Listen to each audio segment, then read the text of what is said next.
यिर्मयाह की किताब उसका 3 अध्याय, माफी चाहता हूं 3 नहीं 4 अध्याय और उसका 3 पद एक बार हम पढ़ेंगे। क्योंकि यहूदा, हाँ, बाइबल कहती है यिर्मयाह की किताब उसका 4 अध्याय उसके 3 पद में, क्योंकि यहूदा और यरूशलेम के लोगों से यहोवा ने यूं कहा है, यहोवा ने यूं कहा है, अपनी पड़ती भूमि को जोतो। हाँ, अपनी पड़ती भूमि को क्या करो? जोतो। अपनी पड़ती भूमि को जोतो और कटीले झाड़ों में बीज मत बो। और कटीले झाड़ों में बाइबल कहती बीज मत बो। कटीले झाड़ों में बीज मत बो, अपनी पड़ती हुई भूमि को जोतो। बहुत जरूरी है पड़ती हुई भूमि को जोतना। पड़ती हुई भूमि क्या है? पड़ती हुई भूमि के विषय में यदि हम बाइबल में देखें तो हमें बहुत सारी बातें मालूम पड़ती हैं, परंतु इस पड़ती हुई भूमि के आधार पर यदि हम देखें तो कई बार हमारा हृदय भी जो है ना उस भूमि के समान है जो पड़ती हुई भूमि कहलाती है, जिसमें बहुत सारे कांटे, बहुत सारे ऊंट कटारे उग जाते और उसके बाद बीज बोने वाला इसमें कितना भी बीज क्यों ना बोए तो भी उसका कोई प्रतिफल मिलने वाला नहीं है। इसलिए बाइबल ये कहती है सबसे पहले यदि आपको बीज बोना है तो अपनी पड़ती हुई भूमि को क्या करो? जोतो और जंगली बीज मत बो, अर्थात कांटों में बीज मत बो, उन ऊंट कटारों में बीज मत बो। उससे पहले कि आप बीज बोएं आपको वो कांटों को क्या करना है? हटाकर दूर करना है, हटाकर दूर करना है। एक और वचन पढ़ते हैं फिर उसके बाद हम इसको थोड़ा समझने का प्रयास करेंगे। होशे की किताब उसका 10 अध्याय उसका 12 पद भी पढ़िए। होशे की किताब उसका 10 अध्याय उसका 12 पद भी। अपने लिए धर्म का बीज बो, धर्म का बीज बो, तब करुणा के अनुसार, तब तुम करुणा के अनुसार खेत काटने पाओगे। खेत बाइबल कहती है काटने पाओगे। अपने लिए धर्म का बीज बो तब तुम करुणा के अनुसार, वचन कहता है खेत काटने पाओगे। लेकिन बीज कब बोया जाता है? जब खेत तैयार हो। खेत अगर कंप्लीट तैयार नहीं है तो बीज बोने से कोई लाभ मिलने वाला नहीं है। क्यों? क्योंकि वो बीज यदि बो भी दिया गया तो बीज नहीं उगेगा। क्यों? क्योंकि खेत तैयार नहीं है। इसलिए बाइबल हमें कई बार किसानों के विषय में बताती है। एक किसान क्या करता है? अपने खेत को पहले तैयार करता है, अपने खेत को जोतता है, उसमें हल चलाता है, उसके बड़े बड़े मिट्टी के ढेरों को वो फोड़ देता है, पत्थरों को बीनता है, कांटों को दूर करता है। वह अपने खेत को सबसे पहले उपजाऊ बनाता है और उपजाऊ जब खेत हो जाता है तब वह क्या करता है? उसमें बीज बोता है। लेकिन हमने यिर्मयाह की किताब में पढ़ा अपनी पड़ती हुई भूमि को क्या करो? जोतो। पड़ती हुई भूमि। ये पड़ती हुई भूमि क्या है? क्यों बाइबल कहती है पड़ती हुई भूमि को जोतो? मेरे प्रियो, कई बार इस संसार में रहते हुए हमारा हृदय भी क्या हो जाता है? पड़ती हुई भूमि के समान हो जाता है। पड़ती हुई भूमि के समान। एक वचन पढ़ते हैं पहले राजा की किताब उसका 19 अध्याय और उसका 19 पद। पहले राजा की किताब उसका 19 अध्याय उसका 19 पद भी। तब वह वहां से चल दिया। बाइबल कहती है एलिय्याह परमेश्वर की आवाज सुनने के बाद परमेश्वर से आज्ञा पाकर कि उसे क्या करना है और क्या नहीं करना है वह सारी जानकारी लेने के बाद बाइबल कहती है एलिय्याह जिस स्थान पर था जहां परमेश्वर से बात उसने की थी उस स्थान से आगे की ओर यात्रा करते हुए चल दिया। और शापात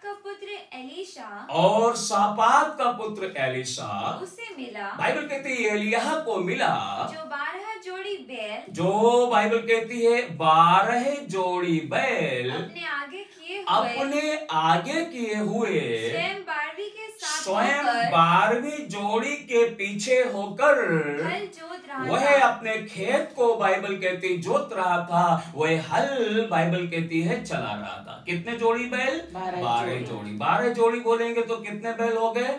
24 बैल।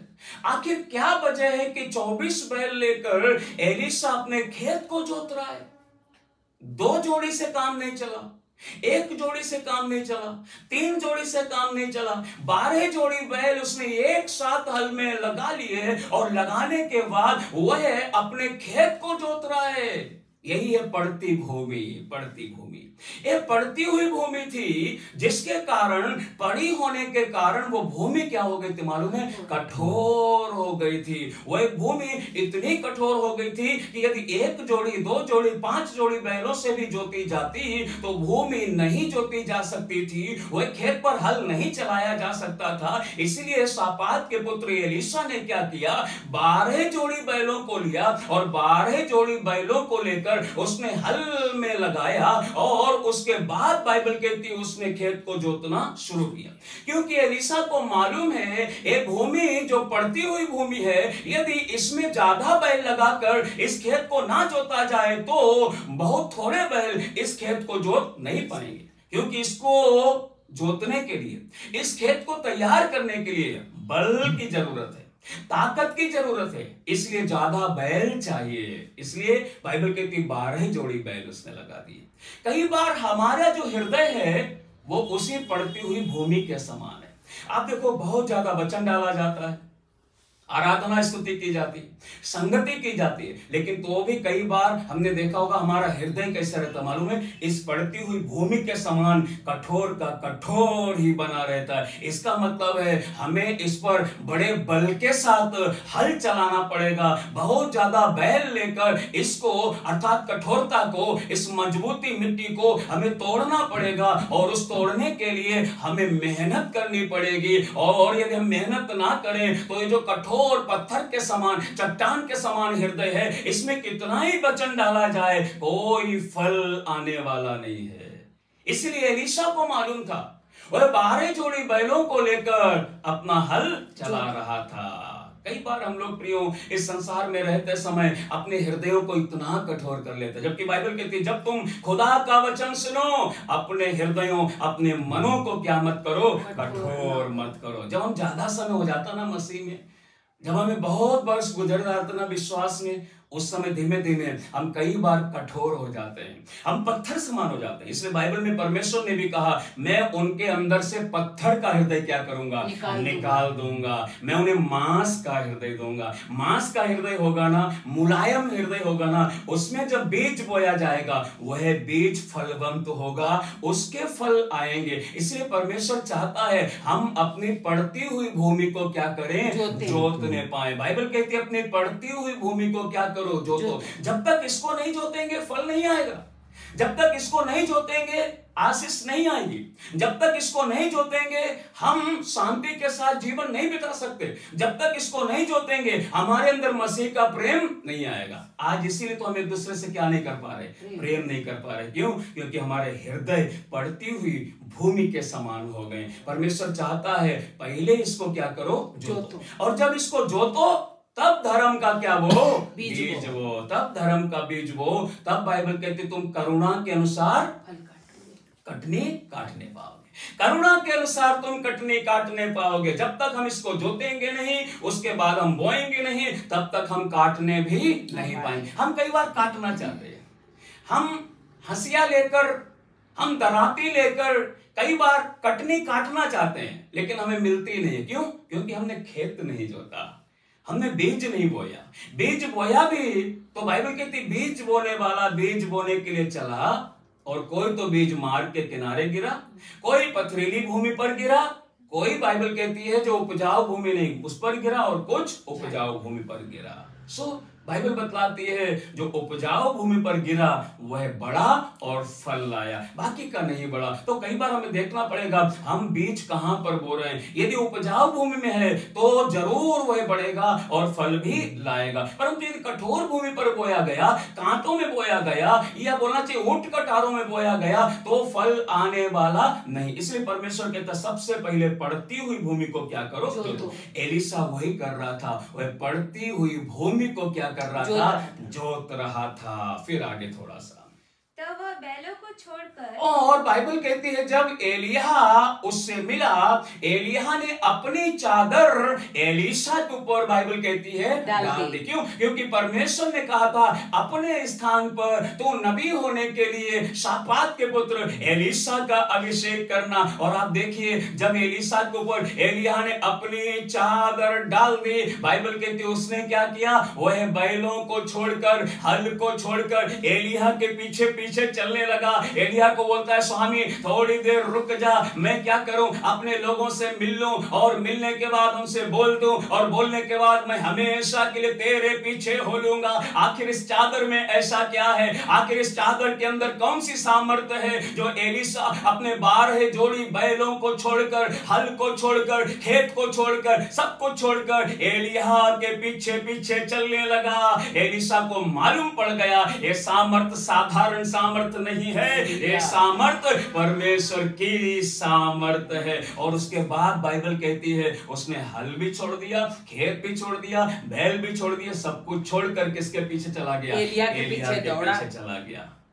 भले ही उसकी जमीन उपजाऊ हुई हो या ना हुई हो, लेकिन मैं कहता हूं उसका हृदय क्या हो गया था, उपजाऊ हो गया था। उसकी पड़ती भूमि का खेत भले उसमें फल आया हो या ना आया हो, लेकिन एलीशा का हृदय के अंदर फल आ गया और उसने उसी समय ठान लिया कि मैं परमेश्वर की सेवा करूंगा। और बाइबल कहती है एलिया के पीछे पीछे रहते हुए वह परमेश्वर की सेवा करने लगा। और वो उस समय तक सेवा करता रहा एलिया की, जब तक एलिया बवंडर में उठा नहीं लिया गया। और बाइबल कहते उठाते समय एलीशा ने कहा था जो आत्मा तुझ पर है मुझे उसका दुगना भाग चाहिए। एलिया ने कहा तूने बड़ी बात मांग ली है, यदि तू मुझे उठाए हुए जाते हुए देखने पाए तो तेरे लिए ऐसा ही हो जाए। और बाइबल कहती है एलिया के ऊपर जो आत्मा था उसका दुगना उसके ऊपर आ गया। मेरे प्रियो यही है कि एलीशा का जीवन बदल गया, एलीशा का हृदय उपजाऊ हो गया। एलीशा की पड़ती हुई भूमि अर्थात उसका हृदय जो था उसमें बीज गिरा और वह फल लाया और एलीशा का जीवन बदल गया। और एलीशा के द्वारा कईयों के जीवन क्या हो गए, बदल गए। इसलिए परमेश्वर का वचन कहता अपनी पड़ती हुई भूमि को क्या करो, जोतो। लेकिन ये पड़ती हुई भूमि क्यों पड़ती रहती थी, अर्थात क्यों डाली जाती थी, क्यों ऐसा छोड़ दी जाती थी। एक वचन पढ़ते हैं लय व्यवस्था की किताब उसका 25 अध्याय उसका पहले पद से हम पढ़ेंगे। लय व्यवस्था की किताब उसका 25 अध्याय उसका पहले पद से। फिर यहोवा ने सीनै पर्वत के पास मूसा से कहा इस्राएलियों से कहे कि जब तुम उस देश में प्रवेश करो, जब तुम उस देश कनान में प्रवेश करो जो मैं तुम्हें देता हूँ, तब भूमि को यहोवा के लिए विश्राम मिला करे। हाँ, तब भूमि को यहोवा के लिए क्या मिला करे, विश्राम मिला करे। हाँ, ना सिर्फ मनुष्यों को विश्राम मिला करे, ना सिर्फ जानवरों को विश्राम मिला करे, ना सिर्फ बच्चों को विश्राम मिला करे, वरन तुम्हारे देश की भूमि को भी क्या मिलना चाहिए, विश्राम मिलना चाहिए। आज भूमि को कोई विश्राम दे ही नहीं रहा। आज तो उपज ऐसे उपज आते हैं ना कि किसान चाहते हैं कि एक ही साल में 4-4 फसलें काट लो। अरे नहीं, कभी कभी भूमि को भी क्या देना चाहिए, विश्राम देना चाहिए, तब वह फसल देगी, तब वह अच्छी फसल देगी। क्योंकि विश्राम नहीं मिलेगा तो वह उपज दे दे के कब तक उपज देती रहेगी। तो परमेश्वर का यह नियम है कि भूमि को भी क्या मिलना चाहिए, विश्राम मिलना चाहिए। मनुष्य को भी क्या मिलना चाहिए, विश्राम मिलना चाहिए। यदि मनुष्य दिन रात मेहनत करे, आज कई लोग ओवर टाइम करते हैं, ठीक है, कोई बात नहीं, करना चाहिए, लेकिन मिलेगा क्या, सब कुछ यहीं छोड़कर जाना। इसलिए सभोपदेशक में सुलेमान कहता है यदि मनुष्य के पास खाने पहनने रहने के लिए हो उसी में वो क्या रहना चाहिए, संतोष करना चाहिए, आनंदित और मगन रहना चाहिए। सो बाइबल कहती है जब तुम कनान देश में जाओ तो वहां की भूमि को भी क्या मिलना चाहिए, विश्राम मिले। 6 वर्ष तो अपना खेत बोया करना, अपना खेत में बीज बोया करना, और 6 वर्ष अपनी अपनी दाख की बारी, और अपने अपने दाख की बारी छाट कर देश के ऊपर उपज इकट्ठी किया करना, परंतु 7वें वर्ष भूमि को यहोवा के लिए परम विश्राम काल मिला करे। 7वें वर्ष में उस भूमि में ना तो कोई बीज बोना, ना तो उस पर हल चलाना, ना तो उस पर परिश्रम करना। 7वें वर्ष में उस भूमि को आप ऐसे ही छोड़ देना। तब होता क्या था कि 7वें वर्ष में पूरे 1 वर्ष तक भूमि पर जब कोई हल नहीं चलाया जाता, खेत जोता ही नहीं जाता, बीज बोया ही नहीं जाता, तो वो 1 वर्ष तक पड़े क्या हो जाती? कठोर हो जाती। इसीलिए एलीशा क्या किया? 12 जोड़ी बैलों को लेकर हल जोत रहा था। मेरे प्रियो, यदि हमारा हृदय रूपी जो भूमि है ना, इस पर वचन बार बार ना डाला जाए, या इस पर बोलना चाहिए आराधना रूपी बारिश ना की जाए, यदि इस पर संगति रूपी परमेश्वर का वचन ना बोया जाए, तो ये भूमि जो है ना हृदय रूपी, ये कठोर हो जाएगी। ये पड़े इतनी कठोर हो जाएगी, इसमें फिर उसके बाद यदि बीज डाला भी जाए तो वह उपजाऊ नहीं हो सकता, वह फल नहीं ला सकता। क्यों? क्योंकि हृदय रूपी भूमि क्या हो रही है? पत्थर के समान हो गई। आज कई लोगों के हृदय रूपी भूमि पत्थर के समान हो गई। इसलिए परमेश्वर कहते हैं, मैं तुम्हारे अंदर से पत्थर का हृदय निकाल लूंगा। खुदा चाहता है पत्थर का हृदय निकाल दे। खुदा चाहता है कठोर हृदय को तोड़ दे। खुदा चाहता है पड़ती हुई भूमि जोती जाए। खुदा चाहता है पड़ती हुई भूमि में बीज बोया जाए, ताकि तुम करुणा के अनुसार फल भी काटने पाओ। तो एक ही पड़ती हुई भूमि, इसको बाद में पूरा अध्याय आप पढ़ लीजिएगा, आपको समझ में आएगा। परमेश्वर ने इस्राएलियों से यह भी कहा, यदि तुम सोचने लगो, यदि तुम चिंता करने लगो कि यदि हम 7वें वर्ष में बीज नहीं बोएंगे तो हम खाएंगे क्या, आखिर हमारा घर कैसे चलेगा, हमारा परिवार कैसे चलेगा, हमारे बच्चे कैसे जिएंगे। यदि हमने 6 वर्षों तक खेत में उपज उपजाई और वो 6 वर्षों की उपज जो है वह 6 वर्षों में समाप्त हो गई, तो हम 7वें वर्ष में क्या खाएंगे। परमेश्वर ने मूसा के द्वारा इस्राएलियों को आज्ञा दिया कि 6वें वर्ष में मैं तुम्हें ऐसी आशीष दूंगा कि तुम उस फसल को तुम 8वें वर्ष तक में भी क्या करते रहोगे? खाते रहोगे। इसी अध्याय में लिखा है, आप बाद में पढ़ लीजिएगा। बाइबल में परमेश्वर ने कहा, मैं तुम्हें आशीष दूंगा, इसलिए तुम चिंता मत करो। हमें भी चाहिए हम अपनी पड़ती हुई भूमि को क्या करें? जोतें और बोएं। जब हम इसे जोतेंगे बोएंगे ना, तो परमेश्वर हमारे जीवन में अद्भुत कामों को करेगा, जरूर करेगा। मेरे प्रियो, परमेश्वर नहीं छोड़ेगा। परमेश्वर इस वचन के द्वारा हम सबको आशीष दे।